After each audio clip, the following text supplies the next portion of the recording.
Chat. Chat, what's up? What's up? How we doing? Oh, That was at sick. the same time. That was sick. That was Dude. sick. We're done. Everyone, we're not going to top that. See you later. See you later. Same wavelength, bro.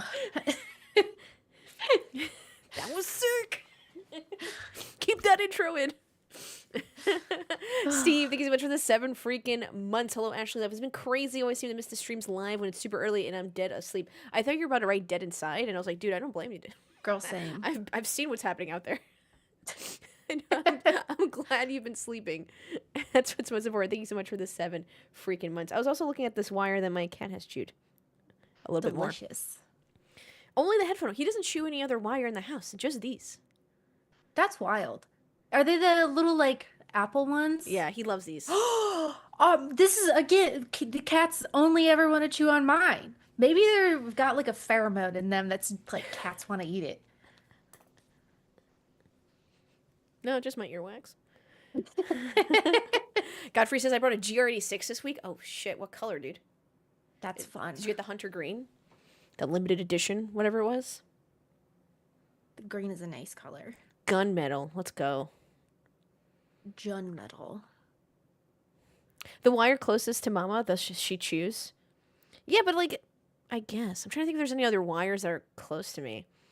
When I'm charging I charge my phone overnight, and because he, like, cuddles next to me, when I, like, take it out and throw it on the floor, he'll, like, look at it, but he won't, like, go after it. He'll be like, oh, a movement. But then that's it. But this is the only one he, like, actively chews and, like, tries to attack. Delicious. Can I be a Cadillac fan next year, or no? Yeah, sure. You can be a Cadillac fan right now. That's a good point. You can be a Cadillac fan whenever you feel like it. I would love for everyone to be a Cadillac fan between the times of 10 p.m. and 1 a.m. on Saturday to Sunday. Ooh. Because that's when I'm streaming, the only first 3 hours. They wanted me to do till 4 a.m., and I was like, Oof. Oof. That's too much. I'm like, I think I could. You think you could stream at 4 a.m.? Yeah, I guess we'd have to see. That would be rough. Are you suspicious? What is a suspicious face? I just don't. I don't trust you. Fucking. I thought I was gonna be fine waking up at 4 a.m. to write about race car, and I was not fine. I was very sleepy. Big Chino. Stinky. It's something like, and I'm joking if you're kind of like watching this. Like it's something like an Adderall can't fix, you know?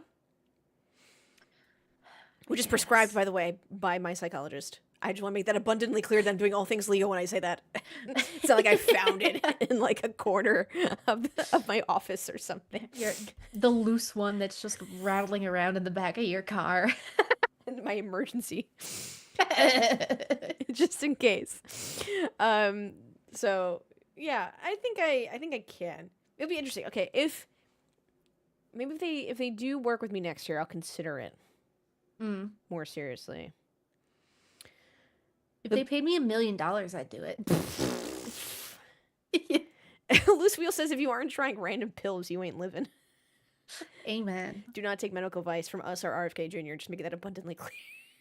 None of us are medical professionals. Especially that guy. Yeah. Who has somehow burned my evaded the arm. Kennedy curse. And I don't know why. The only one who deserves it. Excuse me. I burned my arm the other day making pizza, and both of my mom and my stepdad are both medical professionals. So I just like love that I can send them a photo and be like, do I need to worry about this? And the answer is no. Hopefully not. And that's how Elizabeth got her second cat named Pizza. It's literally how she made pizza. I cooked him up. I've got like the arm one there. You can see it. It's gross. And I have one on my other arm from when I was making tempura shrimp, and I just threw the shrimp into the hot oil, and it about like launched onto my arm. Yeah. And immediately after I did it, Chris in the living room was like, "Don't burn yourself." I was like, "Okay." You're like, "Oh, it's my too bad." late. Choose Lighter says that burn wasn't in the right calzone for a bad burn. That's actually pretty good. It's a good pun. Well done. It just kind of looks like a vagina now. No, Ash, you yell at the haters. I'm not yelling at the haters. I missed your streams on Sunday. I streamed this Sunday. I was up at 7 a.m. 6:45. And I streamed, and it was boring. And we talked about everything else but the race. And that's how you know it was not an exciting race. What It did I was talk certainly an event. Did I talk about baseball? No. You know it's really bad when we talk about baseball. That happened a lot during the NASCAR streams last year. I'll just, like, we'll just see what other sports are on. I'm like, oh, what's going on now? And this, like, What's the score? what's the score? Oh, man, they really need to trade that coach, that GM, the ABS system. Oh, talk about your NASCAR streams, yeah. Well, we know why. NASCAR's so long. Because everyone keeps fucking crashing. And then the race is like 4 hours long. It's too many. Maybe I'll do Phoenix. Will I even be here for Phoenix? There's a bunch of weddings in October and November. We'll talk about the NASCAR crashes. It's so frustrating. You got it, Joe. Joe, I definitely owe you guys some NASCAR streams. That is abundantly true. You were right, and that is my bad. Cal with the 25 months. Hi, Cal. It's Steve with the 7. Cal with the 25. Hello, Zabsy. That's too many hours. It just F1 is like is in 2 hours. Like, you know it's going to happen in that space. And then like it's condensed. It's condensed. You know what's going to happen. And that's why I also don't do like sports car racing anymore, because like I know it's only going to be 6 hours, but it's still just like a slog. Only 6 hours? That's a long time to be sitting in one place and like talking about stuff. Which is why we end up talking about other things at the same time. But still. Yeah.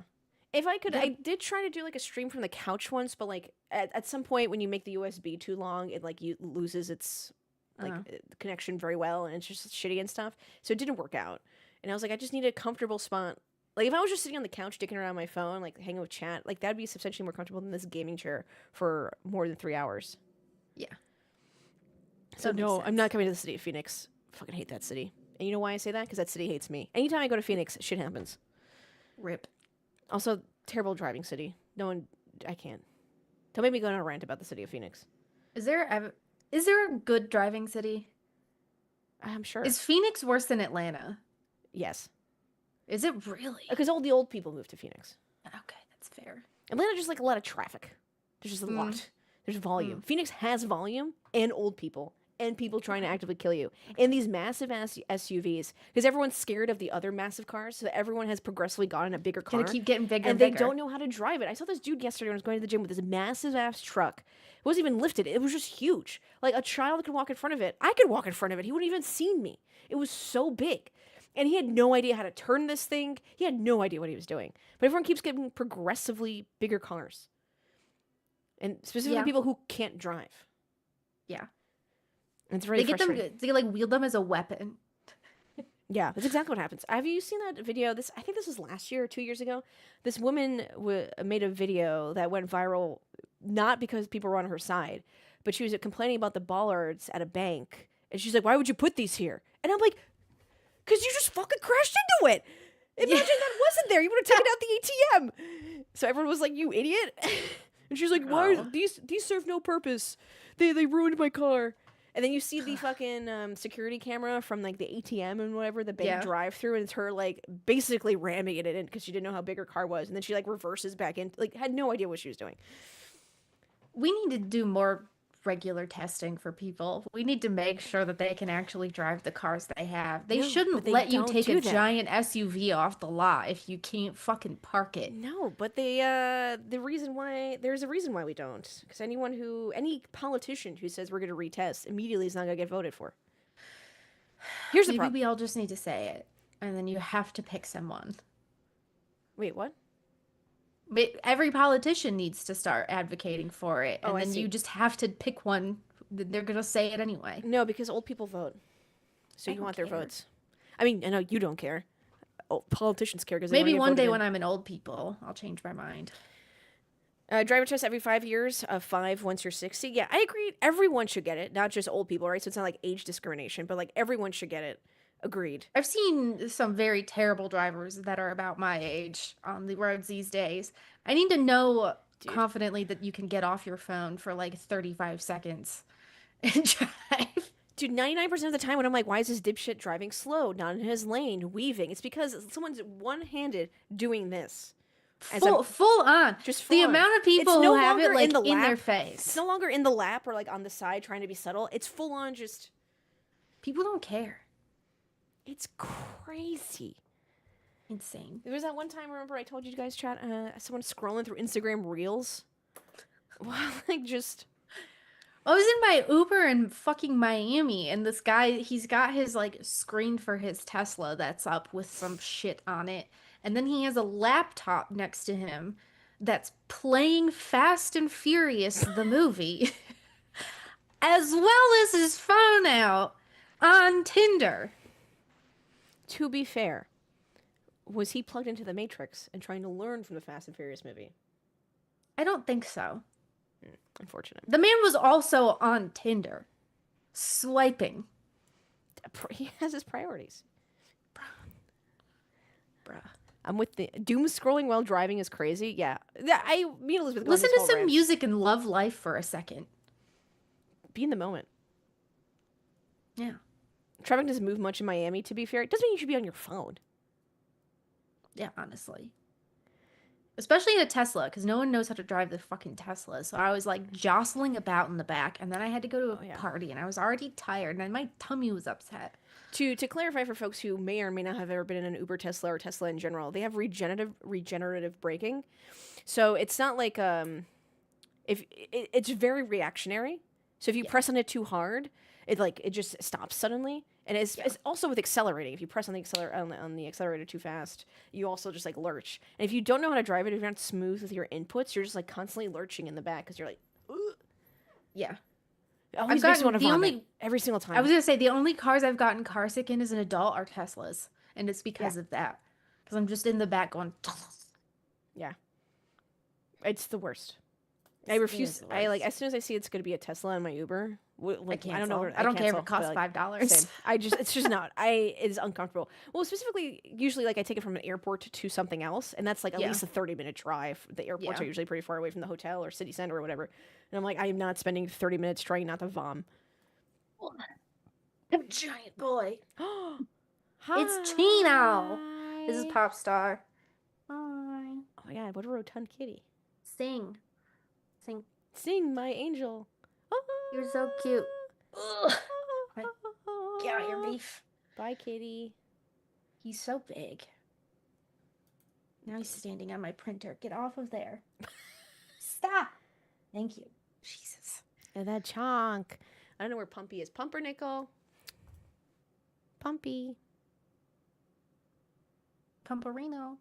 He might be playing with his little fuzzy worm. He loves the worms. He goes through like a pack a month. That's so funny. We have like the worms on auto share. I like that they when they like pull on them and the bottom like starts coming off. The little worm bits all over the house. Yeah, the little fuzzies. There's like I have neon yellow, green, and pink all over the house right now. Purple's up We've got next. purple ones, yeah. Oh, there goes Chino.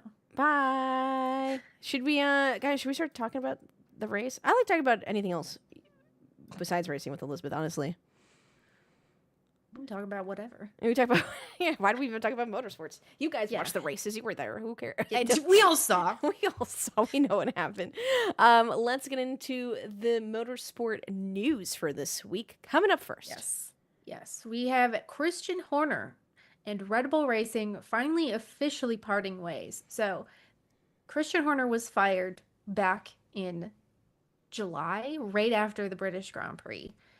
The team, they were still negotiating a way out of that contract until very recently. That has just happened. Red Bull will pay Christian Horner an estimated $100 million over the course of 5 years. This is a settlement fee for firing him. A lot of different publications have reported different numbers. We talked about this. This is straight from Planet F1. One of my colleagues got this scoop, and part of this fee, it's like kind of split up. Some of it is repaying part of the salary that he was owed for the rest of the year. Part of it is, disparagement clauses. Part of it is the severance fees. So you combine all of those together, you're getting $100 million. It's a tidy sum. And it also means that the negotiations that they've done will enable Christian Horner to probably be back on the F1 grid in some capacity at as early as the latter half of 2026. So that depends, obviously, if people are going to hire him and what he would be doing. But that gardening leave that they have in F1 all the time that says you cannot work in this sport in a different capacity expires about a year from now. So he could be back. That's basically what we got going on. Yeah. So I did ask Elizabeth about the number, right? 100 Yeah. million. And exactly what she said. Everyone was reporting it, trying to be first on the story. It was a Yeah. combination of all the things Elizabeth talked about, which amount to 100 million. So some people heard Yeah. 80, some people had 50, all those numbers here in which, whatever, 100 million. Yeah. Yeah. Total of 100 mil. We got this directly from the man himself. So Would you email him? WhatsApped him. He sells his Not me. WhatsApp? Yeah. Is that a company phone? I don't think so. This is his personal number. Just hit up Christian Horner. You're like, yo, tell me about this. Not me. I don't have that relationship. Yeah. Other people do. Yeah. That's none of my business. I have John Watson's WhatsApp. Chat with him. Hey. We also have a new Yeah. Let's. candidate Yeah. for the FIA presidency. It is a 28-year-old Swiss racing driver named Laura Villers, who has announced that she would like to run for the FIA presidency. She's got a very limited proposal. If you want to run for the FIA presidency, you generally need to have a certain projection of what your governance is going to look like. She has some guiding principles that are not bad, right? She wants more diversity. These are things that we can all agree with, but she doesn't have kind of the outline or strategic plan in place to put those together. As far as I am aware, she also did not submit her official paperwork to actually be considered a candidate before the due date, which was September 19th. Perhaps that has changed. I don't know. We haven't got an update on that. But it's a lot to ask for. I don't know what the purpose of the whole thing is. I respect having big ideas. Sound like a kindergarten teacher. Yeah, but I also am unclear as to what the fuck is going on here. Yeah, essentially to Elizabeth's point, and I'll say it. I'll be the person who says it. A lot of people have been reporting like, oh, first woman, blah blah blah. She hasn't submitted the paperwork. She's not the first woman to do anything yet. Yeah, she's the first woman to, I guess, express that she would like to do this job, which Publicly, is, I'm sure other people have Yeah. talked about it. I swear to God, I've said it before. I feel like you could find a tweet from me from About like being FIA president. 2017 that says, "Let me run the FIA."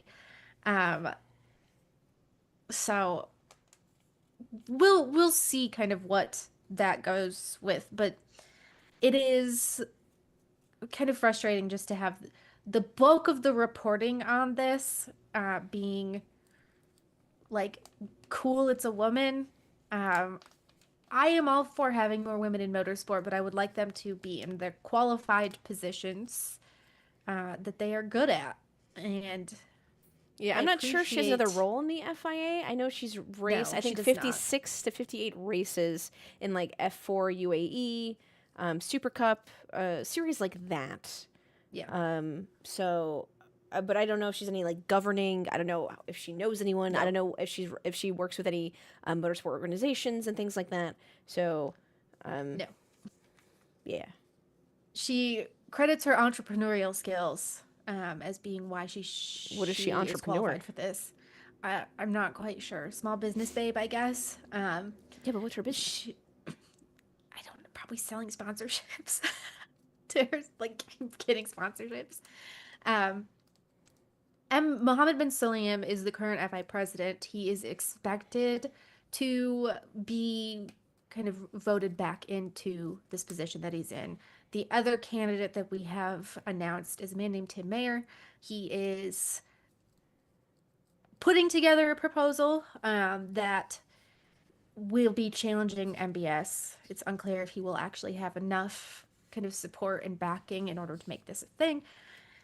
But this, just so you know, the Laura Villers candidacy is not really official. So take this one with a grain of salt. Everyone is talking about it because they are mistaken on what kind of the situation Well, I think is. everyone's talking about it because they dislike MBS and kind of the direction Yes. of the governing of the FIA of like, we're just taking Saudi money and we're just going to go to the Middle East for all 24 races and we're going to build Yeah. this racetrack that looks like a Mario Kart and blah, blah, blah, blah. And we're only doing street courses and no cursing and all this other stuff. So, Yeah. yeah, Yeah, we people obviously are just kind of hoping for anything else. Yeah, so I think Moonshot asked, "What do you guys think of the current FIA leadership?" And the thing is, I know we all have our thoughts on MBS, but I genuinely, right now at this moment, could not tell you about all of FIA leadership. I know MBS from the things I have seen. I don't know how he governs everything else. Right? It's been there's a lack of transparency for me that I don't enjoy. It's kind of really, I understand like they're trying to quote unquote tidy up racing for sponsors with the no cursing, but that's just ridiculous because it's sports and it's driver radios. And they've luckily, I think, loosened that with just radios are okay now, but obviously not in press conferences are still not okay with that. And there's like other stuff that could be fixed, like the FIA stewards, Formula One stewards, excuse me, should be full-time positions, stuff like that that I see, but I don't know anything about behind the scenes that can generally be like, yeah, he sucks. I don't know if he's a good boss. I have no idea like what he does for other race series, right? The FIA only is not just Formula One. It's a plethora of race series. Other staff members I've seen of the FIA, like the deputy race director, Claire, Rui Marquez, things like that. The way they've interacted online and how people talk about them that I know, they seem great. Not that I think they're FIA leadership, but they're kind of up there in like that space of Formula One, being the race directors and deputy race directors and things like that. From what I hear in the FIA World Endurance Championship, people don't have that many issues with the FIA. There's always the BOP thing and whatever, but that's going to happen every single time, no matter who's in leadership. Yeah. So I just don't know. Yeah. There's a lot that goes into the FIA that we generally associate it with Formula One, but there are so many more series. There are more grassroots series. There are karting disciplines. There are road safety initiatives and road technology initiatives that the FIA is in charge of. And it is also involved with the regional like sporting bodies for motorsport in every single country that it represents. So there's a lot that kind of there's a ton, and it's hard to say like if you're coming into it, I think have way more of a Formula One perspective. So I'm like, I see how things impact F1 and can agree or disagree with them, but it's very difficult to like zoom out and say, this is everything that has been going on, and this is therefore a very nuanced take of everything that MBS has done. So, yeah, I think he's already bragged or boasted in a subtle way that he already has the support of other smaller motorsport councils of like Spain, Japan, United States, which is Tim Mayer's, you would think, home body, but they already support it. They said they're going to support MBS, so kind of seems like a moot point, but can't run unopposed. Yep. Fun News permanently dropped their lifestyle clothing line and casually reminded me that I am poor. They have a jacket that is $600, a hoodie that is $364, and these are weird in the U.S. Conversion. Grid tee $167, and a long sleeve that is $302. That's insane. So I've dropped the store link below. So if you're looking for Pirelli merch, now don't forget that their special edition podium hats are already $78, $80, and like a baseball cap should cost like $20 to $30, maybe. So already their baseball cap is twice the usual value.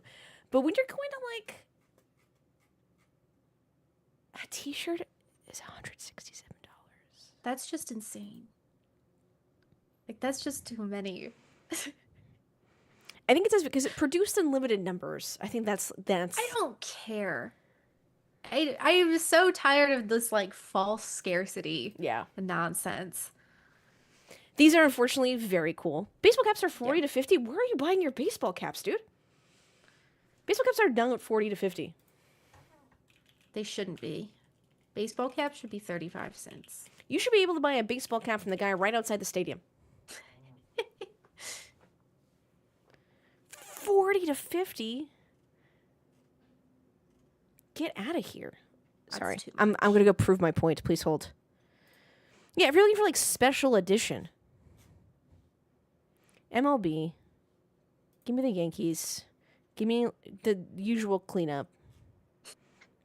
$30. And that's the MVP cap. Oh, here. Yeah, $30. I'll go 30. 50. Yeah, 30. Who's buying $50 hats? 30's like pushing it. Get out of here. I can't remember how much my Michigan cap was, but it was too much. Yeah. That's why I got my Cadillac hats now, because next year that shit's going to be 60. Yeah. That's what I've been telling people to do. I know it doesn't say like F1 on it, but it just says Cadillac. People, come on. Get a little iron-on patch. You can do this yourself. True. So yeah, Pirelli looks pretty cool, but it's a little expensive. That's why whenever I leave the house, I just wear trash bags. Agreed. I just burn my money as soon as I leave the front door. Sergio Perez threw the first pitch at a Dodgers game last week. Surprisingly, he knows how to throw. I don't know if anyone's ever realized some people don't know how to throw a ball. Really? Can you send me a video later about you throwing something? No. You've never like tossed a remote to Chap or something, or like thrown Yeah, him? and I often miss. How? Because I have a very I struggle to like comprehend distance and how to bridge that distance with my body. It's like a proprioception issue in my brain. Oh no, is it me? There's Elizabeth. Elizabeth, come back. Ugh.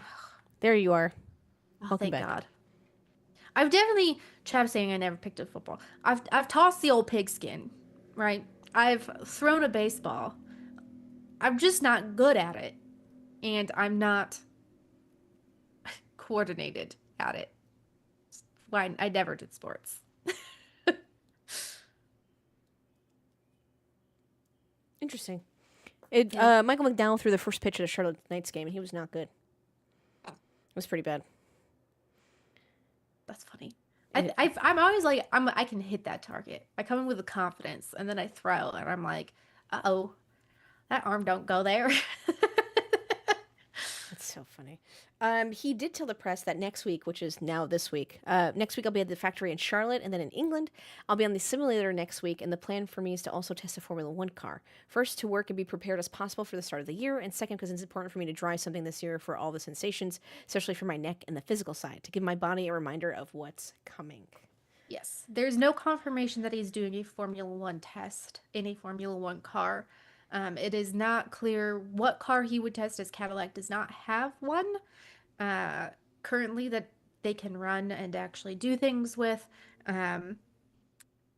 So that's up in the air. They're mostly just trying to get him in a car, like any car, on Yeah. a racetrack, and send him out to do things, and then clearly get him in the simulator. We do also have James Hinchcliffe having a Formula One test this weekend.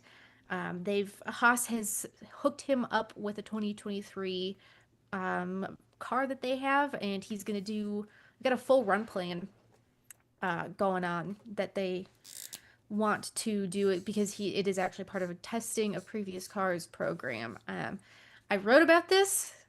A lot of people seemed very confused by the fact that they didn't read the article. You all seem confused. It's for a filming day for Haas. So it's like part of an F1 TV program that they're doing with Hinch, and he's gonna like test it and talk about what it is. But you can do the testing of previous cars with any driver that is qualified to drive cars. Like McLaren did the testing of previous cars with Brad Pitt. So you can just kind of stick a person in there. It's critical. It's important for Haas just. It's important for Haas because Haas has never done the TPC before. Oh, this is their interesting. first year that because Toyota is helping finance this. This is the first year that they actually have the ability to do this. They are a very small team, a very on a budget team. So it's a big deal for them to have any amount of track time, even if it is with James Hinchcliffe in the car and not one of their like reserve drivers. They did a test out in Japan, and they had several Japanese drivers that were doing stuff. So That's cool. yeah, Thanks, Toyota. it's actually Yeah, it's really neat.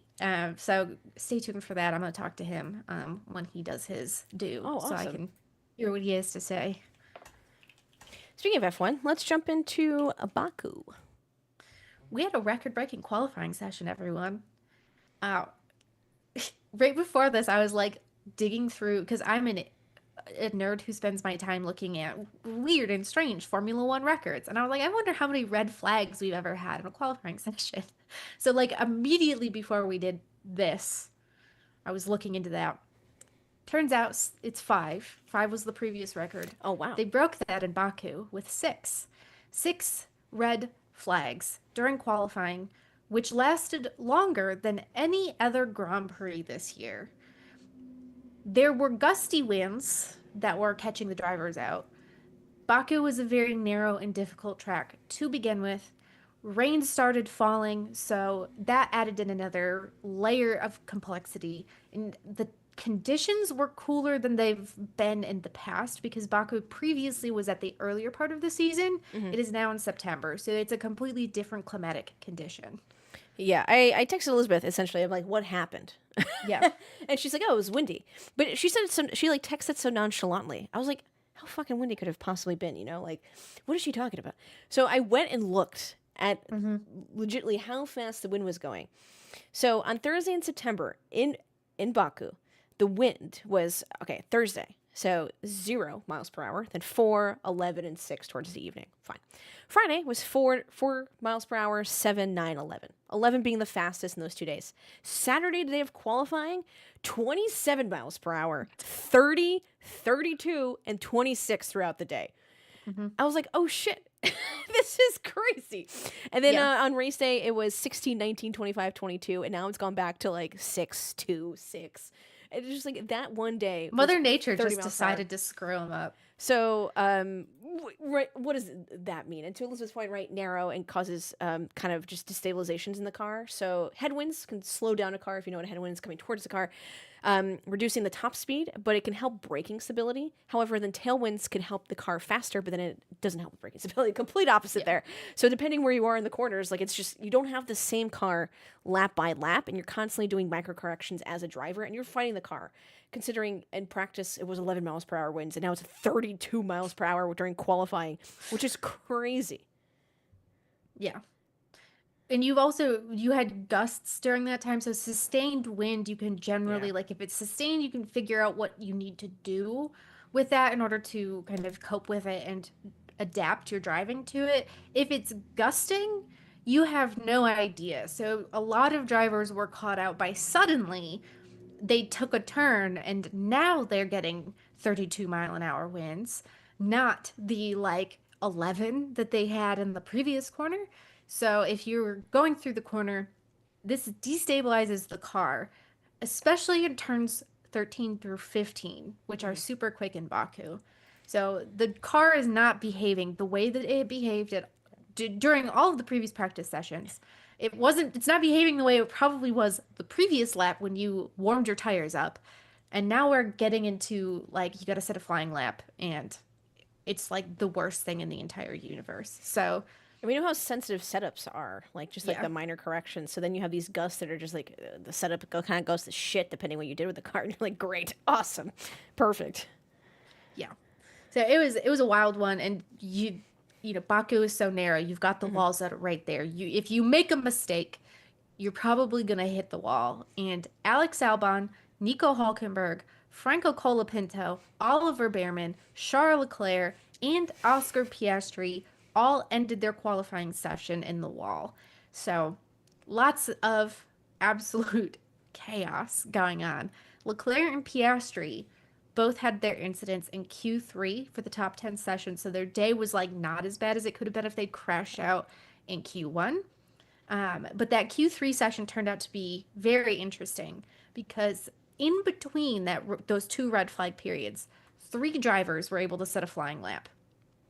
Um, this meant that when they came back on the track and it had rained a little bit and it had gotten a little bit cooler, Carlos Sainz with provisional pole was probably going to stay there unless someone could outdo him. Lando Norris went out first in an attempt to qualify, like get a lap on the board before another like crash happens, and they flag the session. Didn't work out for him. Max Verstappen holds off until the very end of the session, goes 4/10 faster than Carlos Sainz. So man was cooking, absolutely cooking. Took Carlos off pole, which I was like, I kind of wanted to see that just because for the history, for the stats. What are you gonna do? Max Verstappen is inevitable. Why does Max do the Lewis Hamilton thing now?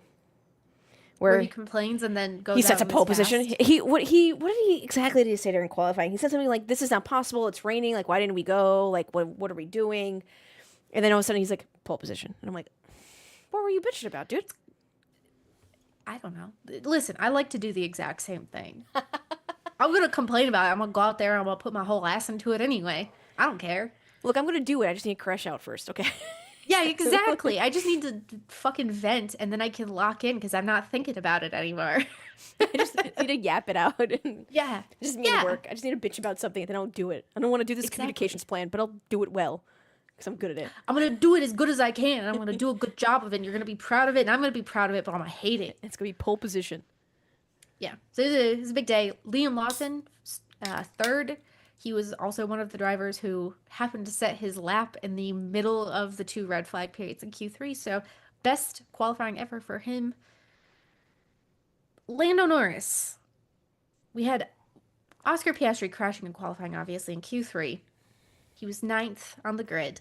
So here we have this opportunity for Lando Norris, where if he is to go and qualify and to set a very fast time and start at the front of the grid, he could make up a lot of the track position and championship points on Oscar Piastri. Turns out, actually, the best he could do was seventh. So he just was like the row ahead of his teammate. Not great. And then proceeded to to continue to not capitalize on anything during the race. Race start, we had more drama. Oscar jumps the start. When he brakes, the McLaren initiates anti-stall, which like holds him for a little extra second. The lights go out, the rest of the field drives around him, and then Oscar gets going. And then several turns later, he's out of the race because he crashed into a wall. So Lando, you've got this great opportunity. You've got a DNF from your teammate who has finished in the points in 34 consecutive races or something crazy like that. What can you do? The best Lando can do is finish seventh, exactly where he started. I liked his. How do I say this carefully? Because I don't think he was like, oh, he's blaming someone else. I don't think he was blaming Yuki Tsunoda for blocking him. But I was like, why don't you just overtake? No one else seems to have this issue of overtaking, but you, Lando. He's not like, I don't want to say he doesn't have that dog in him, but like he doesn't. Have that dog in him. I think we've seen when he's battled Max Verstappen, he gets bullied. Max just like isn't afraid to put him in the wall or put him off the line or whatever the case may be. And I think that has impacted the way that he handles everything else in the racing world. Where it's like, well, if I push, then I'm like pushing myself beyond the limits. Whatever, this car, they're gonna drive me like an asshole, especially if it's a Red Bull. Like you've got Yuki Tsunoda who is playing defense effectively for Max Verstappen. It wasn't great. I will have some sympathy. They had another slow pit stop with another wheel gun mishap. So it was a 4.1 second stop. And if that hadn't happened, it is possible he would have been like right in front of Yuki Tsunoda, but did not happen. Andrea Stella says, quote, "There's still some interactions between the operator and the hardware that should be improved from a hardware point of view." I love the way this man talks. Yeah. I just love the way he puts words together. To me, I said that he said PEBCAC. Problem is between keyboard and computer. He was just saying it's the guy. You said hardware issue, but I'm like, I know what you're trying to say. It's the professional way at work saying someone doesn't know. And I think it's the same wheel gun because in Monza it's clockwise and in Baku it's counterclockwise. So you just whatever it's mirrored, You Yeah. flip the pit stop. So it's the same wheel gun that's having the same issue. Yeah. So not good. Not good at all. Lando, I think he made up four or five points in the championship, but not very many. Max Verstappen, meanwhile, got another Grand Chelem. So that means pole position, race victory, fastest lap, led every lap. He absolutely dominated, and he has made up 35 points of the championship deficit that he had in the past two races. So, this boy, a lot of people are now asking, can he actually mount a late season championship?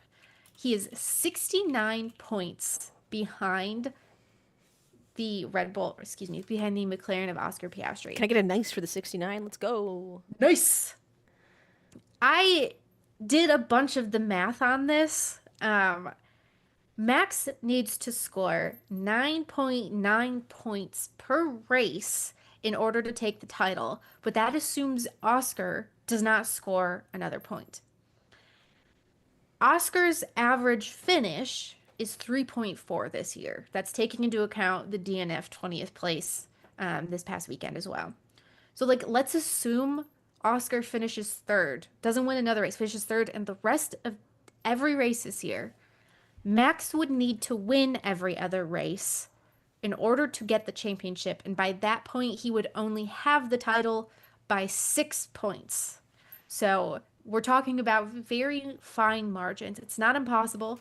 It is not super likely to happen, but it is Max Verstappen. So perhaps he can make this work. I would like to say this is more probable than what were they doing last year? That Charles Leclerc could win the championship or something? It was Lando last year too, where they were like, he's 40 There were some like points there back. was like and 2 it's races possible. left, and they're like, Yeah. "Oh, he can do it." And I was like, Yeah. This If sounds- anyone's sounds gonna do it, it's crazy. Max Verstappen. This conversation, I understand, is still improbable, but I like this Yeah. conversation more because we have seen McLaren kind of drop the ball from time to time and having these issues where it's like, oh, a pattern, like things might be happening. We need to bring this up. This is like a real contention. I don't think McLaren's scared. I mean, they're just aware that this might happen. They just need to be on their best behavior, make sure everything's fixed, all that other stuff. But I don't think the drama coming out of every single time of like, is McLaren going to lose it? Max Verstappen. Wow, wow. Look, I wish we could just have normal conversations about this. Yeah. It's a good one. I like the math, and I appreciate you doing that. You're welcome. I had to do it for an article, so I was like, I'm just going to talk about it. Yeah. Extra. Let's keep going. The reason why Red Bull has had such an improvement is that in Monza, they upgraded their floor. That new floor brought them the stability and balance with the car that they were struggling with previously throughout the season. So the car now responds to the driver's inputs in a way that actually makes sense to them. That also enabled Yuki Tsunoda to finish P6. That's his best finish so far this season. He was a great team player, keeping Lando Norris behind him in the closing stages of the race so that Lando could not get any additional points. Yeah. And Max can still theoretically have some shot at the championship. Yeah, when I was reading through the race, they reported that Yuki canceled his summer holiday and was supposed to fly back to Japan, but instead traveled back to the UK after Hungary. So he can jump in Red Bull Simulator and try to work out with team members what was going wrong and how they could fix it. Yeah. So he gets some extra time in there during his summer break. He's putting in a lot of work, which I think the team is happy to see. There's a lot of rumors about what's going to happen in the future. Helmut Marko has said that Mexico City is probably going to be a defining weekend in terms of when they're going to choose the driver lineup. So we only have a couple more weekends for Yuki to figure out what's going on, if he's going to stay with the team. I still don't think he's gonna, unless Red Bull are like, Isaac Hatchard doesn't want to move up. Yeah. Then I guess we'll wait. It's Yuki versus Lawson for the future. I wouldn't even say that. It's Yuki versus Isaac. And that's even if they want. I don't even think that's that. I think they're just not signing Yuki because of the Honda thing. They're like, we already have our ladder drivers. We're moving up. What I have gathered is that it's coming down to whether or not Isaac wants to move up to Red Bull or whether he feels he'd be better suited to staying for another year in Racing Bulls. I feel like either option is the wrong option. Better options, my opinion, than Yuki. I think being pieced up would mean Red Bull does the same mistake they did with Lawson. Yes. It's cyclical. Cyclical. Yeah. They've learned nothing. George Russell, we had a George Russell last weekend. Absolutely nondescript. The poor boy had a respiratory infection this entire weekend. On Thursday, it kept him away from media day. On Friday, he arrived at the track and still felt bad enough that he was pretty convinced Valtteri Bottas was going to step in and replace him for the race. He went out for a practice session, ultimately decided, I think I can deal with this. And he did. He qualified 5th, just behind Kimi Antonelli, and in the race itself dropped back as far as P6. But he just like kept his head on his shoulders and drove and held on to his tires, which meant that he could do a very major overcut and pitted from P2 and emerged back on the track in P2 because he had built up that much of a gap over the rest of the field on their pit strategy. So he killed it. He did a pretty decent job. Yeah, and we didn't see him again on F1 TV. Yeah, just not showing him, except when Antonelli like passed him, doing that aggressive in the apex. But at the start, that was sick. I was like, yes, more of that. But I did see that meme where it's like Woody from Toy Story, and he's just sitting with his dead eyes, and people are like, does nothing, gets P2 or like gets podium, and like as they call it, George Russell Woody and stuff like that. And I feel that's unjust, and I hate that I have to defend George Russell. I was in the same boat this weekend. Oh my god. I was just like, he doesn't do nothing. If he did nothing, he wouldn't be where he is. He drove clean. He drove fast. He saved his tires. Maybe he drove boringly. Maybe he's not dive bombing people and like cursing on the radio and stuff like that. But like, he's crushed it every weekend. And I hate that people are like, does nothing. He's not doing nothing. He's doing exactly what you need him to do. He's racing his car, and he's doing it well. He's not a dramatic driver. Yeah, exactly. They point to like the beginning of the year where he's a boring. He's not doing anything exciting. He's passing cleanly, conserving his tires, racing the car. It's so frustrating. People are like, "Oh, I never hear about him. What is he?" I like got into a kind of a spat with someone on Blue Sky because they were like, "Did you see anything? Like, did you notice anything strange about the podium ceremony? Like, George wasn't celebrating enough, and the team weren't celebrating enough." And I was like, he was sick. If he's sick, I'm assuming most of the rest of the team also has gotten some sort of sick. And even if they're not, I think they're just tired. Like, Humpy, what are you doing? Sorry, I had a cat interruption. Goodbye. Yeah, he sounded sick in the cooldown room. He sounded sick in the post-race press conference. He said that if it was any other track, he probably would have called it quits on Friday and said, no, I'm good.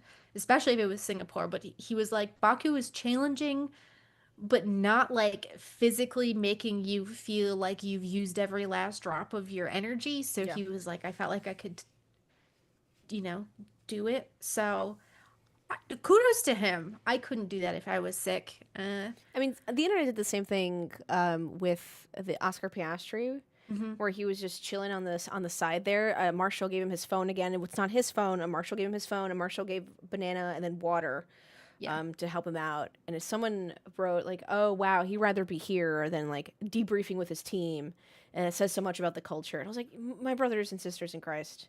One, I hope the rapture came for you. Second, we really need to not. It's a street circuit. So I want to talk about this just momentarily because we saw this at Zandvoort. And the reason why Charles Leclerc did not go back to the garage was because he could not go back to the garage because doing so would have put him into a public fan area.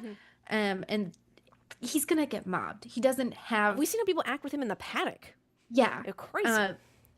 On a street circuit like Baku, it's a very similar situation where he did not have a way to get back to the paddock area without going out into public and being around plenty of people. And I know that it sounds like, oh, those stuck-up F1 drivers, whatever. He's just had a terrible time. He doesn't want to have to be taking selfies and signing autographs I don't with want to be people. dramatic. I think it's like a genuine safety thing. Because It is. I do people like agree. find out what hotels they're sleeping in. People find out like where they are. People are really Yeah. creepy. People have made AI photos of them like dating Charles Leclerc and like superimposing themselves on his current girlfriends. Like whatever photos they take together, they'll put themselves in that place instead. And like I'm not saying that if you do that, you're going to harm him, but like some people take it really far. Yeah. As finding them on race weekends and like seeing where they eat and like reporting it and doing all this stuff and like being creepy. It's just I think like it's a safety concern. I do believe, I think it was Charles Leclerc. I saw a video that someone posted the other day, and it was like a fan physically grabbing him to like yank him into a photo with him. And I was like, that poor, like, that was in the paddock too. Yeah, that was in the paddock. That is the man the person who was there. $50,000. Yeah, paid a lot of money for that kind of thing. Like there's legitimate reasons. It's not that he doesn't want to go back and debrief with the team. It's that it is a genuine actual safety concern for them. So I did it was really funny to see him in his little crash out cage. It was hilarious. There's a porta potty to his left.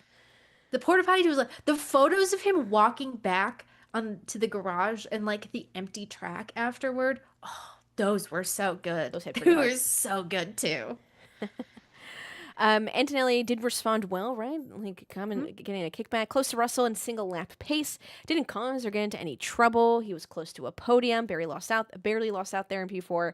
Total Wolf made a comment which I was like interesting. I thought was interestingly worded. He said Antonelli's form was good rebound, but still not up to where the team wants him to eventually be. And I was like, well, yeah, well, the way you said that, he eventually will be where you, like, he's a rookie. He will eventually be on where you want him to be. Like, that was all worded strange. And I was like, after Monza, Toto Wolff said, Kimi is underwhelming. And I think he was right for that. The goal this weekend was for Kimi to have a clean weekend. But whose fault was that? Toto Wolff made him overwhelming. Yeah, I know. Okay? I know. I think he's doing fine. Am I the only one who thinks Kimi Antonelli is fine? I think he's fine. I just don't think... I think the problem is legitimately that Mercedes doesn't know quite what to do with the rookie. This is the first time they've ever had one. They don't know... No, ever. Like... Antonelli is literally a fetus. But I think for a fetus, he's doing pretty good. Yeah. I think he can only get...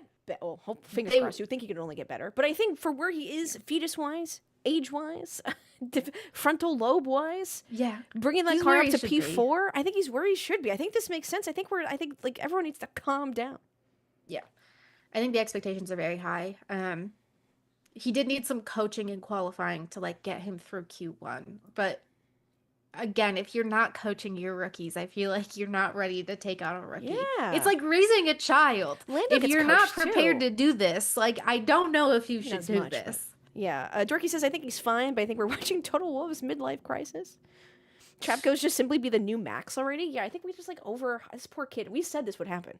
Because Total Wolff was like, oh my gosh, I'm so excited. He's so fast. He's so incredible. It's like, let the kid settle. If he's anything but the second coming of Jesus Christ, it's going to be underwhelming. Has anyone checked in on Antonelli after the Rapture today? That already happened, right? Or is that, like, a schedule thing per, like, coast? Wouldn't it be when you go to midnight and like it comes over to the next day? You know what I mean? Like it ticks over to today. Oh, like it should have happened already, like at 12:01. Yeah. Oh, I see. Yeah. You'd think. I haven't heard from Antonelli, so. I haven't either. Carlos Sainz finished third, started second, but he was no match for George the Overcut Russell. So some fun stats. Carlos got a podium with Williams before Lewis Hamilton got one with Ferrari. All right, you didn't need to include that in our notes. Too late. I feel like that was poignant. Carlos scored 15 points, which effectively doubled his points total for the whole year. So he has 31 now. That rocketed him up from 18th in the championship standings to 12th. He jumped 6 positions. That is Williams' first podium since Spa 2021. Or if you would prefer to count a full distance Grand Prix and not a 2-lap garbage race under a safety car, Baku 2017 was the last time Williams had a Oh, how podium. fun. And Williams crested the 100-point mark in the championship standings. So it's sitting P5 right now. Looks like it's probably going to continue to stay there. Racing Bulls is the only real threat that it has at the moment. But there's a lot that I think they'd have to do to actually make it. So it was a good weekend for him. And then his flight and Charles Leclerc's flight got diverted, and the two of them had to rent a van and drive back to Monaco together. So That's so fun. yeah, had a good little jaunt. I'm surprised. I guess they didn't get like not harassed, but like did no one notice? Because I didn't see any photos of like ran into them at the gas station. No. That'd be so. I just don't think you're not expecting it at that point. If I am out and about in like San Antonio and it's not the U.S. Grand Prix race weekend and I see Charles Leclerc, I'm probably not gonna think it's Charles Leclerc. And to be fair, they're not wearing like their branded clothing. Like they're just wearing Yeah. regular clothes. I probably wouldn't have recognized them. That happens to me all the time with like sports car racing drivers because I only see them in their race suits, and then I'll see them at like some gala or like something in the like in an office doing like promotional stuff, and I'll be like, "Who the fuck are you?" Yeah. It's their Cadillac driver. I was like, "Who?" I've Never seen all heard of of you. him. I've never heard of you. I know this man by his helmet. Only. Out of 10, how would you rate this race? 3.5. Oh, Jesus, Elizabeth, that's so What? low. That's so low. What did you? I Why? wasn't compelled. I wasn't. It was fine. Torquay says 1. It gave me stuff to talk about and gave me things to So not write like a about. 5 And or championship 6? implications. No. No. No. Okay, I'm going with a 6. Okay. Elizabeth's disgusted by my answer. It wasn't then better than my tacos after it. The tacos were really good. I don't think I told Chris, but I got salsa in my eye after I ate my tacos and it hurt and it burned really bad. And then I had to transcribe the press conference and I couldn't do anything. So I was like dripping tears. How did you get salsa in your eye, Elizabeth? Chris brought home breakfast tacos. I doused them in salsa and I spilled it all over myself. Put it in my eyeball. You gotta wear goggles next time you eat tacos. Honestly. How are you eating your tacos like this? Like, what are you doing? No, like it was on my hands because I spilled it on my hands and then Sure. I didn't wipe my hands immediately after I ate it. So I just like rubbed my eye with sauce on me and then there was jalapeno in my eye and it was spicy. She lives to tell the tale. And that was Formula 1. But let's get on to NASCAR, which a chap wrote our notes today, and it's absolutely incredible. He wrote it in the New England accent. So it says, wait, it's NASCAR. I can't say the NASCAR. NASCAR. New Hampshire Motor New Speedway. Hampshire. Presented by the Boston Lobster. Loudon the Lobster. Their Wait, trophy this was year. it Boston Lobster? I don't know.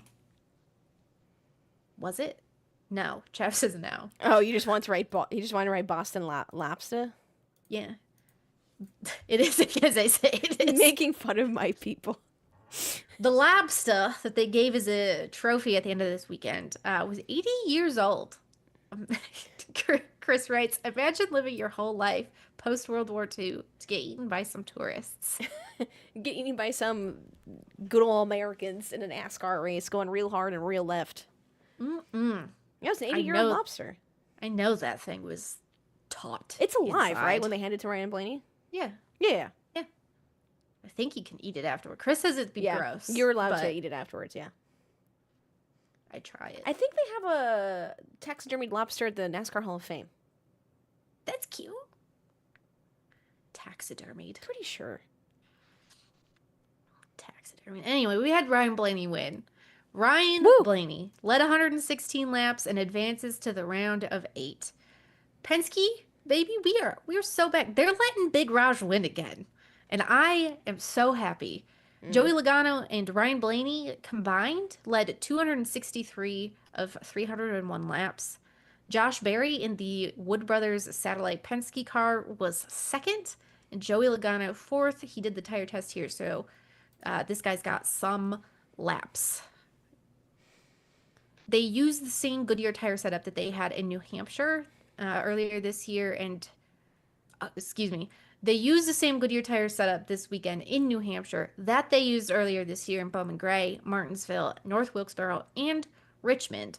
And this is the same tire and aero package that we're having in Phoenix, according to Jeff Gluck and Jordan Bianchi in the teardown, as well as Denny Hamlin on Actions Detrimental. So we're looking good for Penske. Should they continue to be strong in this little setup as they go along. Ran a mock championship race yesterday. Yeah, basically. Interesting. Yeah, and Ford freaking killed them. Let's talk about the points. We got the playoffs to think about. The ploffs. The ploffs. Ryan locked in. Joey Logano, 24-point swing in his favor.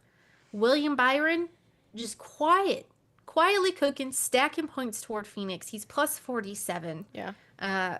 Doing a Matt Kenseth, getting his way into the Final Four. 23-11 is not looking good. Tyler Reddick, minus 23. Bubba Wallace, below 27. They need several top 5 days and/or wins in the next 2 races. We're going to Kansas and the Charlotte Roval in order to actually have any shot at moving forward. But Kansas hasn't been good to 23-11 for a couple seasons, and the Roval is also not good. Been good for them. Look at that cat go. Cooking. Ow, ow, ow, ow, ow, ow, ow. Using your paws to climb on you, sorry. Who's in the cutoff? Reddick, Wallace, Chastain, I believe, is like right below the cutoff. Let me pull this up. That's it. Byron, Larson, Bell, Hamlin, Logano, Elliott, and Briscoe above the cut line. Just below Ross Chastain, Austin Cindric, Tyler Reddick, and Bubba Wallace. Yeah, sad. The one Penske that just wasn't a feature at all this weekend. That's sad. Rest in Austin Cindric. I do like this next subtopic. Ooh, girl, it's a mid-off. Yeah. Austin Dillon spun Cody Ware in front of the leaders in order to prevent himself from going a lap down. And Cody Ware decided, not today, Satan. In the final stage of the race, he retaliated and wrecked Dillon, or tried to wreck Dillon, but wrecked himself instead. So, you have to be a really bad driver to not know how to intentionally wreck someone. That's what I'm saying. That's got to be so embarrassing. I would quit. Like, I would go home. You'd never hear from my ass again, dude. I additionally wanted to add to the mid-off convo, and let me bring chat into this journey in my head with me. If we get past the cat memes and insults I've built up over my head that I'm waiting to use, and go into the file of NASCAR, where I distinctly remember Brad Keselowski being upset about the number of road courses because SVG does really well in them. And he's like, NASCAR is an oval kind of series. Like, we're really focusing on, like, it should be on ovals, blah, blah, blah, too many road courses. Then you have people who just from road courses do well and they just, like, get away with it. It seemed really poignant to me. He was talking about SVG. Because we were, like, back to back. It was like Watkins Glen, something else. And Brad was very, like, ovals. And I was like, okay, Brad, I didn't have beef with you. Now you sound kind of whiny. One, you can just get better at road courses, in my head. And then I remember AJ Allmendinger, when I interviewed him, told me that because SVG heel toe shifts, it helps. And I'm like, then you guys can just fucking learn to do that. But none of them, for some reason, want to. So then Brad K., I wrote, needs new glasses and to retake the SAT problem-solving section, as he did an attempt to go 5 wide on the apron.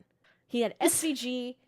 Bowman, I think Denny Hamlin was in there. I forgot who else was in the 5, but he attempted to go 5 wide. Yeah. Chat, 5 wide. I don't know if this is 5 cars wide. It ended SVG's strongest oval run yet because SVG qualified 10th and scored his first oval points. And yeah, it just caused a pile up. Luckily, none of the championship playoff people were involved, but it was like Suarez, SVG, and like some like other Trackhouse. Obviously, it got affected them much, but it was just so frustrating. Yeah. This doofus is like, you'll be good at road courses, and then you're not even good at a fucking oval. What made you look at that gap and be like, 5 works? I got this. 4 is a lot. We can do 5. Let me just sneak on in there.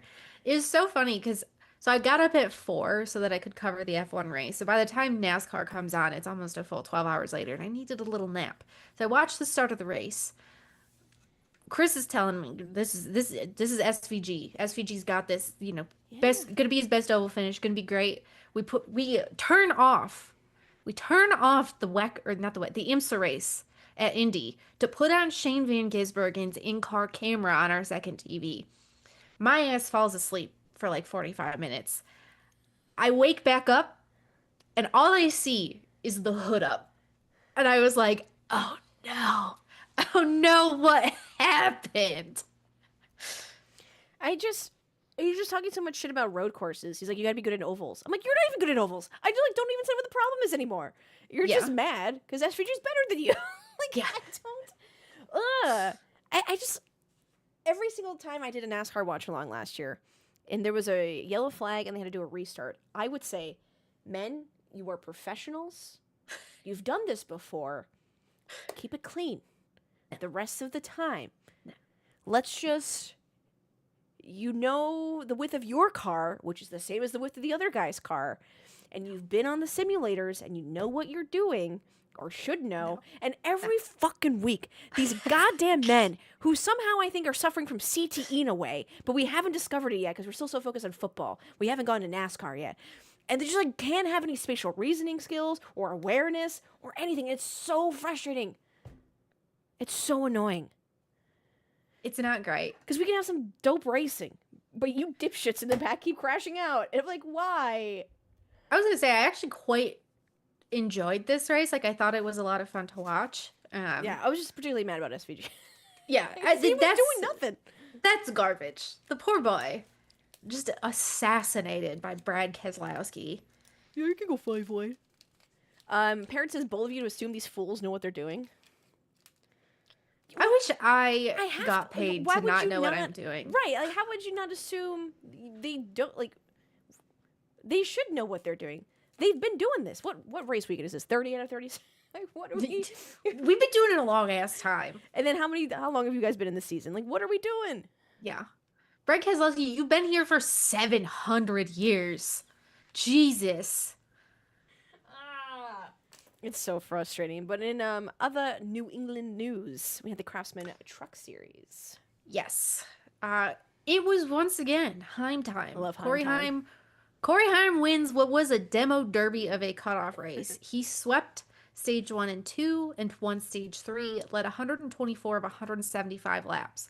That ties him with Greg Biffle as the most wins in a single season. So he's got 9 wins. They've got several more races so he can ascend to newer heights. He has not finished worse than third since June 20th. He won 5 of the last 7 races and 2 of 3 in the round of 12. 4 races remain in the season for trucks, so he could get up theoretically to 13 wins on the season. I would go out on a limb and say he's at least getting 10. Chandler Smith failed to advance to the next round of playoffs. He needed to win, even though he finished second. So moving on to the round of 8 for the Truck Series. Corey Heim, Lane Riggs, Ty Majeski, Daniel Hemrick, Grant Enfinger, Tyler Ankrum, Caden Honeycutt, and our boy Raja Caruth. Let's go. Also, there was a modified race on like 9 a.m. on a Saturday, and the winner finished on 3 wheels. So very fun. Also, I think New Hampshire is becoming like the best camping weekend you could get in motorsport right now because of that 9 a.m. ass race. Party all day into the night. I want my breakfast sandwich and my mimosa, and I want to watch a guy on 3 wheels cross the finish line. I do one day want to be invited to Excuse you.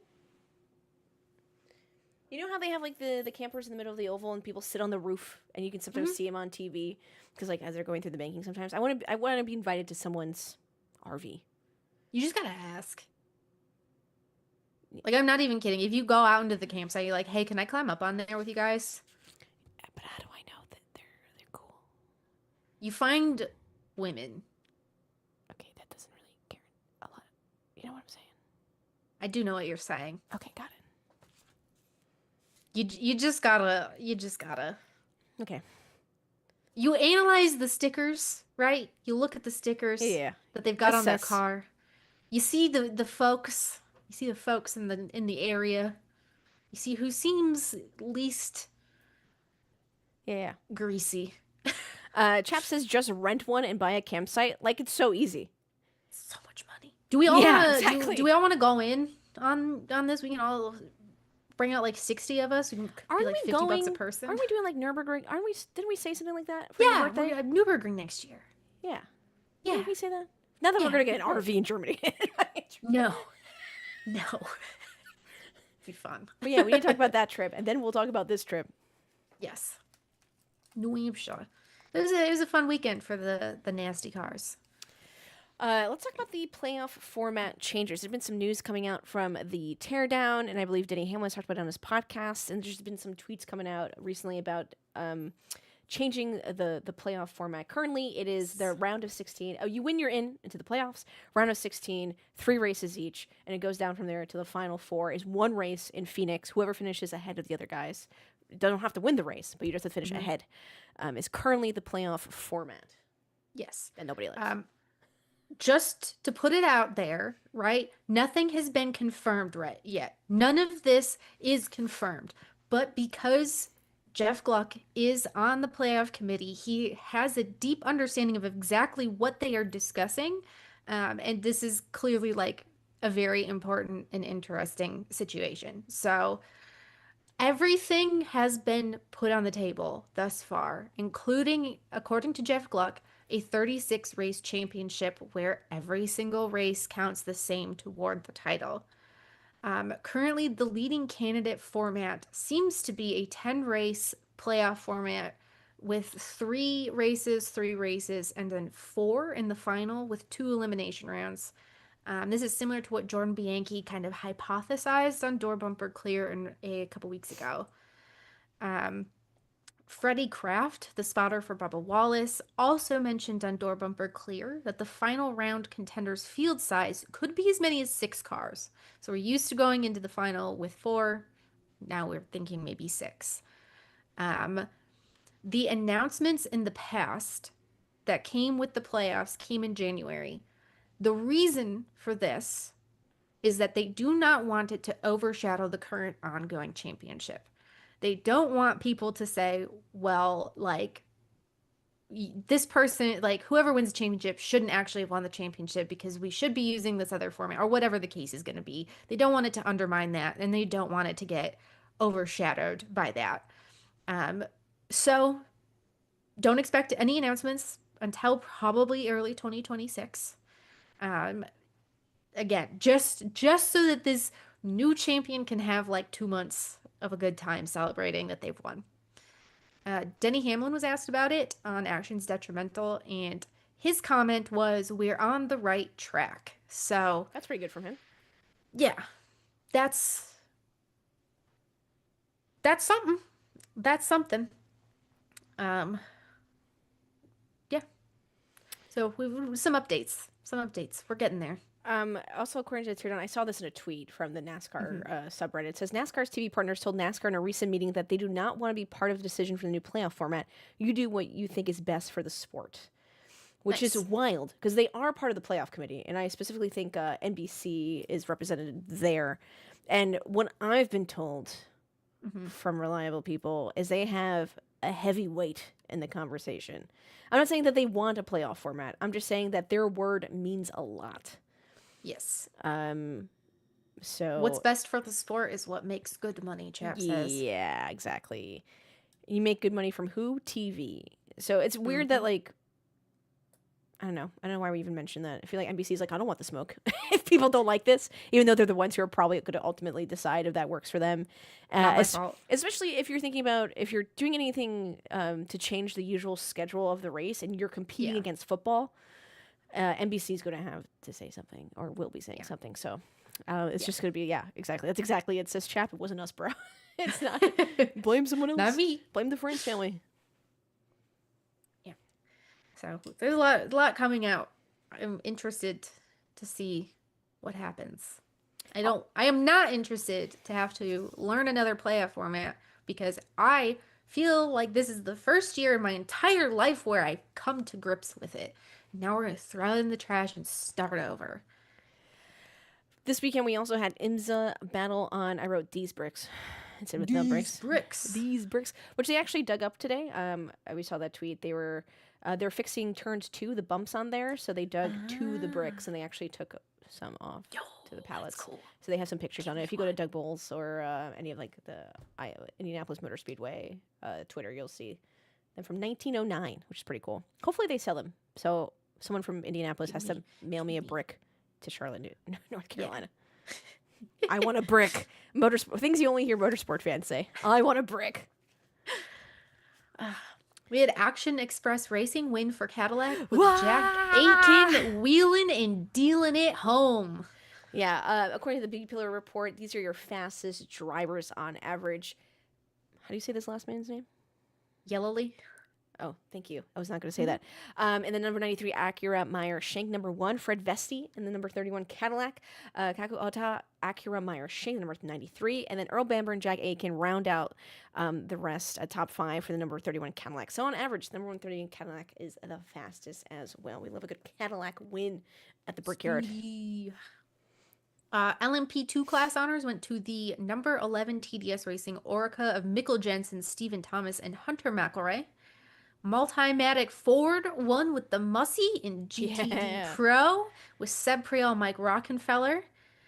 Inception Racing's Ferrari scored its first win in GTD with Frederick Schandorf, Ollie Milroy, and Brendan Irieb. And Chris and I, a bunch of our friends went. They were telling us that this crowd size was decent compared to previous years.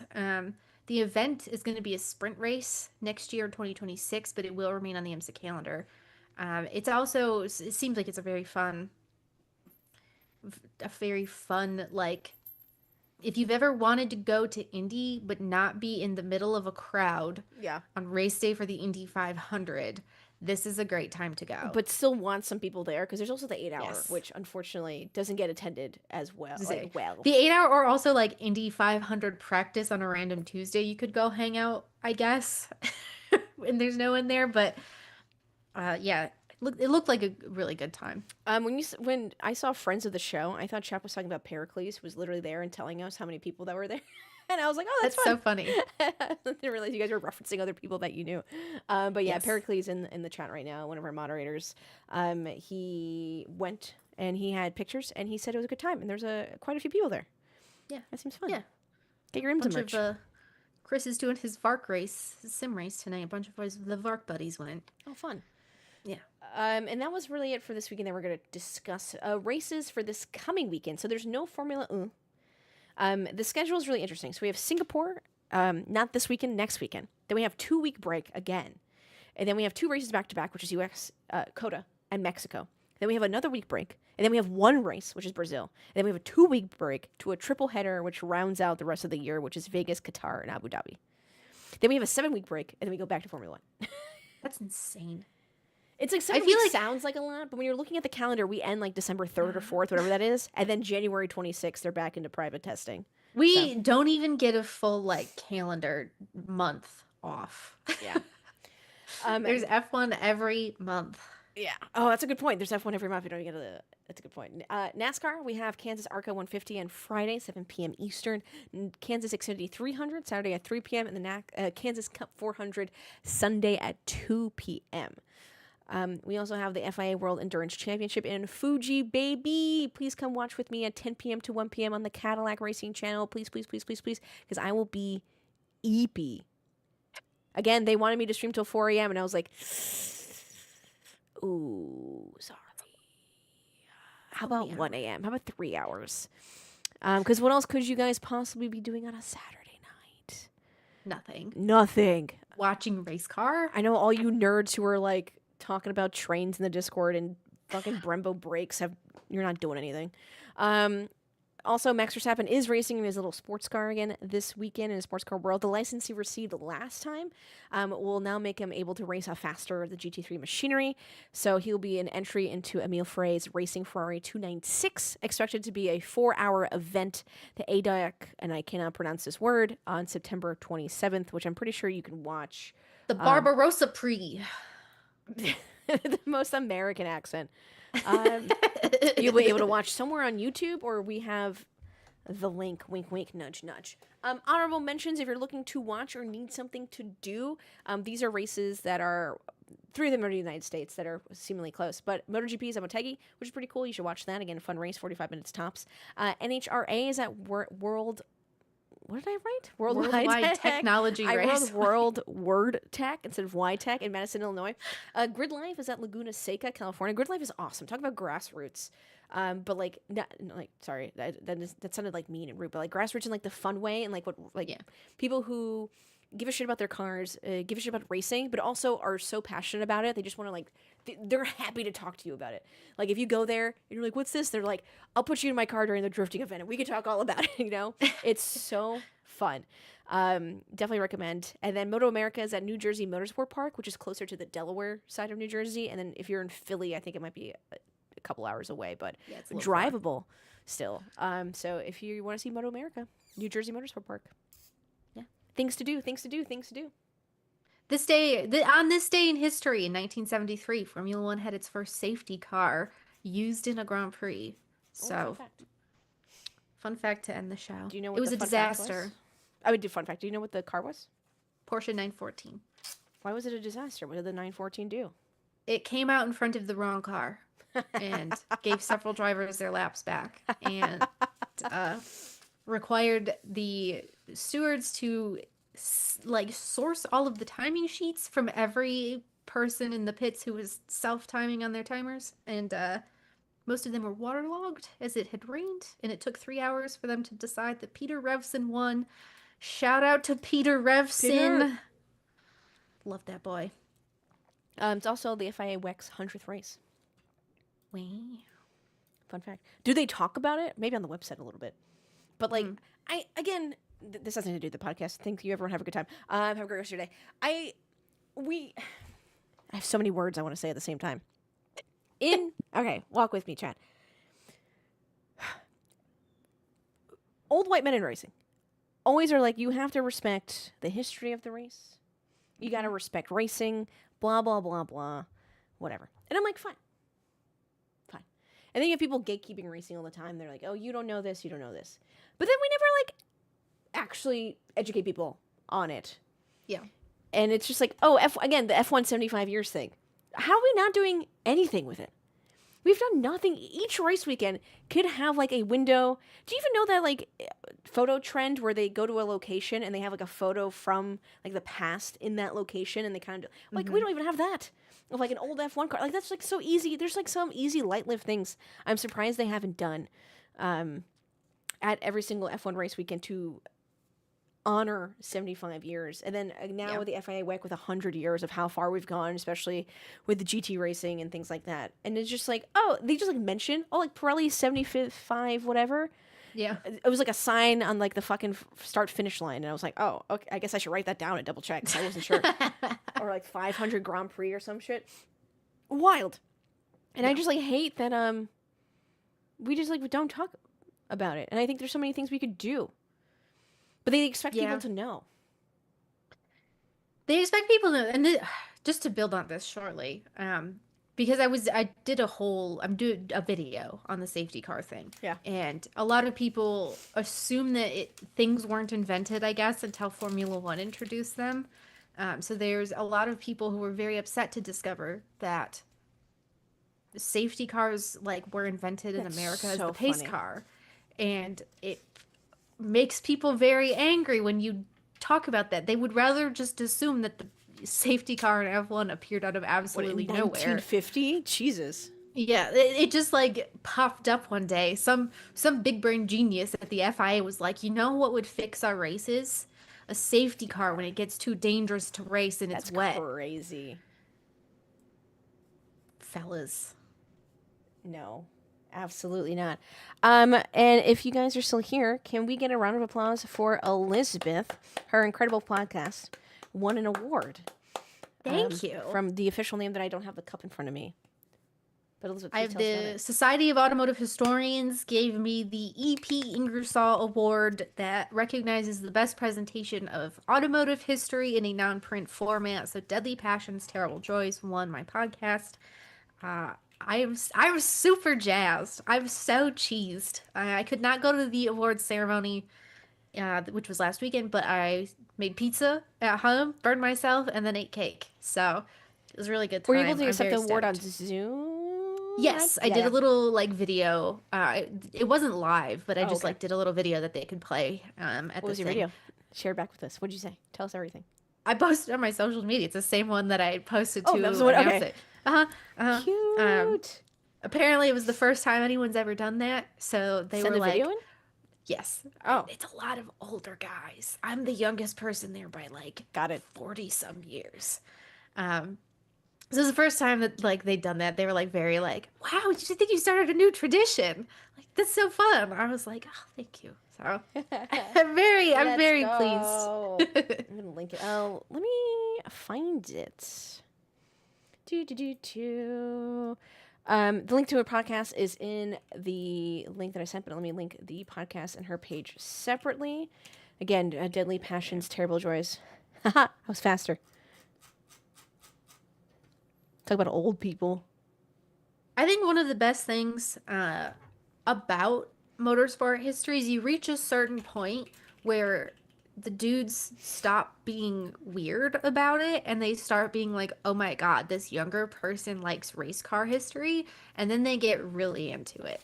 And they're very stoked about it. So there's a lot of folks in the Society of Automotive Historians who like sent an email afterward and were like, that's so, it's so great to see like a younger person that wants to do this because they're like, what are we going to do when we stop producing this kind of stuff, when we stop doing the research? There's people who actually care. Oh yeah, absolutely. And Chad, if I may, Elizabeth, when we first started talking about doing this podcast, she mentioned that she wanted to get better on video. Or just more comfortable, not bad, like better and comfortable and talking the camera and whatever. And Deadly Passion, Terrible Joys is something, right, that you just know so much about. And it's just so fun to listen to like these facts that like I'll dig into something, but when you dig into something, it's just, I've never like thought about that or realized that. It's just like really, really fun. So if you drop her a follow on her Instagram.com, I mean, she's done so much work. I mean, on top of you writing for Planet F1, being the American editor, and everything you have to do on top, and also doing the passion project that is Deadly Passion, Terrible Joys. It's fucking awesome, and it's great that you got recognized for it. I'm so happy. I was thinking low key. I was thinking about like it's a lot of work, so I was like, I don't know if I want to keep doing this next year. And then, legit, like a week later, got this email. I was like, well, I guess I'm gonna keep doing it. I guess I'm gonna keep fucking making episodes because I can't stop, and I already have next year planned out. Is there going to be DPTJ merch soon? You have stickers, I believe. I do have stickers. She's not going to mail those out one by one. That's it. That's all I have at the moment. I would like to do something at some point, but I also want to change my logo. And okay. I got to pay money for someone to do it. That's not something that I threw together in Canva. That's always fun. You can always slap that on a coffee mug or a water bottle. The universe made your decision, Elizabeth. Good. I'm glad the universe was like, no, we can't let her go. I appreciate it. We need to give her a sign. You a real one. If you go to Circuit de la Sarthe in France, you will find plenty of DPTJ stickers everywhere. Because when I went, I was just like sticking it on a wall, sticking it on a sign, covering up Marshall Pruitt's podcast sticker with mine. Oh no, we need to beef with Marshall Pruitt. Oh no, that's so funny. Elizabeth, anything we can expect from you this week and people should look out for? Nothing crazy from me this week. I'm starting a longer thing on my Substack for Deadly Passions, Terrible Joys. Kind of a deep dive into McLaren's racing history. to just kind of share where the team came from and how it evolved throughout the years. It is a multi-part series, so stay tuned for that. It's going to run until like pretty much the end of October, every Thursday. So stay tuned. Chat, thank you so much for hanging out with us. Again, podcast is on Thursday, but you guys get the special non-edited version. Get the scoops. You get the real scoops. You get the real reactions, because then Chap has to go through and make sure we don't get in trouble for things. Yeah. Make sure it's politically correct. Thank you, Don't say Chap. anything rude. Appreciate it, Appreciate it, Chap. Sorry, we talk a lot. Chad, thank you for being here. Remember, hydrate, drink water, take your meds, touch grass, be kind, don't be an asshole. It's not that hard. Put your phone down while you're driving. Oh my God, please. Please. I would read a novel. Yeah, read a book. Not a nonfiction book, and certainly not a self-help book. Wait, what's wrong with self-help books? What's wrong with nonfiction? Everyone just goes to those, like, how to make friends and influence people. Don't do that shit. Read something that challenges your brain, makes you think, makes you imagine things. Oh yeah, support local, including racetracks. Good point, Dorky. You are allowed to read Racing with Rich Energy again, because that is my book. You can read that whenever you want. If you buy an extra copy, you can read it again. Yeah, every time you want to read it, buy another copy. I love that. Yeah. Oh, that's so funny. Chat, I will see you in the Discord in like 2 seconds. But Elizabeth, thank you for joining. Chap, thank you for editing. And Chat, thank you for listening. We'll see you next week. Bye. Bye. I'll put some tunes on again. Change. Oh no, I'm blocking Elizabeth. No!